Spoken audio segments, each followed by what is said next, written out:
Pada tahun 1939, Josh Bernard Danzig adalah mahasiswa di sebuah universitas di Amerika Serikat.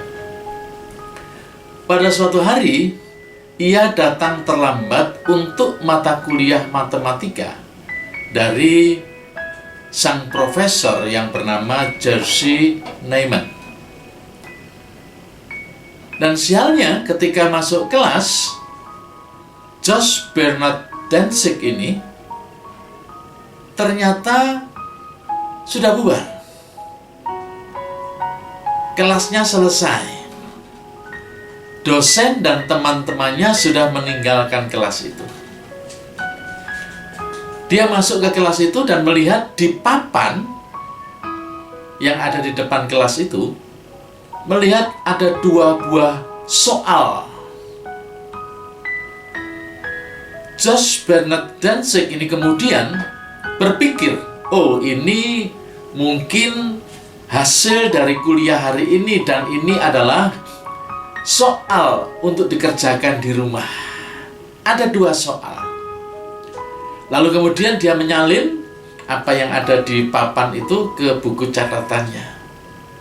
Nah, selama berhari-hari dia mencoba untuk menyelesaikan, mencari jawaban, mencari jalan keluar dengan berbagai cara. Dia kemudian berpikir, tidak biasanya Profesor Jerzy ini memberikan soal yang begitu sulit, begitu sukar. Tidak biasanya.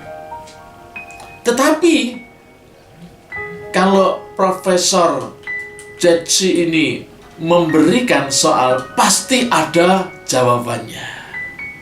Lalu kemudian Josh berusaha untuk mencari, karena dia berkeyakinan bahwa soal ini pasti ada jawabannya. Dan pada akhirnya ternyata ia berhasil mengerjakan soal nomor 1. Lalu keesokan harinya ia mengumpulkan, menyerahkan tugas tersebut ke Profesor Jerzy, tapi karena tidak ada tempat, dia taruh di ruang kerja sang profesor.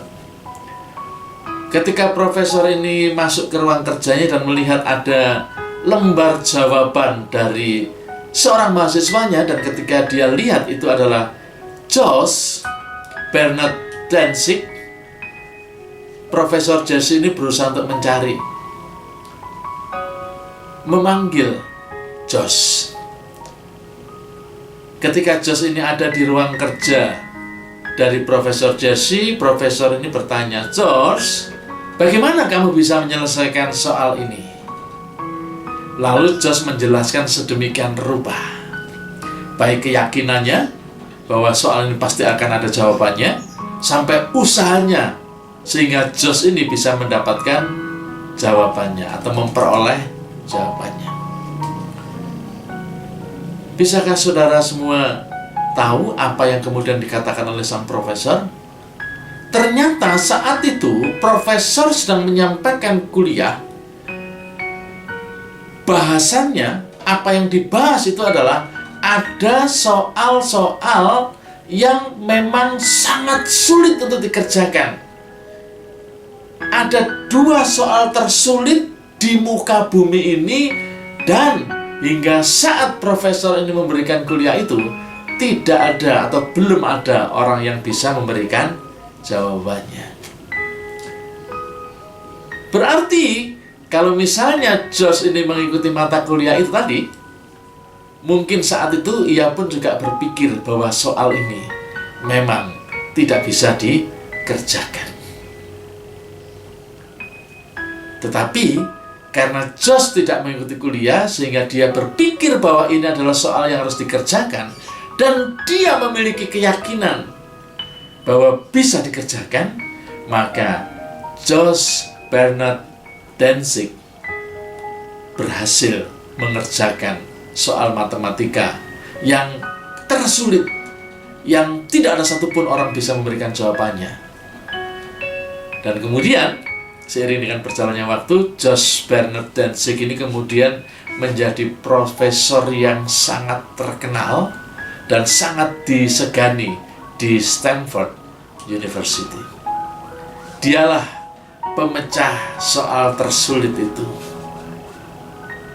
Saudaraku, pikiran kita sesungguhnya oleh Tuhan diberikan karunia kemampuan yang luar biasa. Tetapi seringkali kita meracuni diri kita sendiri, termasuk otak kita sendiri. Kita sendiri yang melemahkan. Dengan apa? Dengan perkataan tidak mungkin. Oh, ini sulit. Oh, ini mustahil. Oh, ini tidak bisa. Oh, ini tidak ada harapan. Tidak ada jalan keluarnya. Dan banyak hal yang lain. Sehingga racun yang masuk ke pikiran kita ini menciptakan mental block. Sehingga kita betul-betul tidak mau melakukannya karena kita berpikir tidak bisa melakukannya. Yang melemahkan itu adalah diri kita sendiri ketika kita meracuni pikiran kita dan membentuk mental block dalam diri kita. Oleh karena itu, buang jauh-jauh hal-hal yang seperti ini. Tuhan Yesus pernah berfirman, tidak ada yang mustahil bagi Allah, juga tidak ada yang mustahil bagi orang yang percaya. Tuhan Yesus berfirman, kalau engkau percaya kepadaku, maka engkau akan sanggup melakukan apa yang aku kerjakan, bahkan lebih besar daripada itu. Puji Tuhan. Tuhan Yesus memberkati.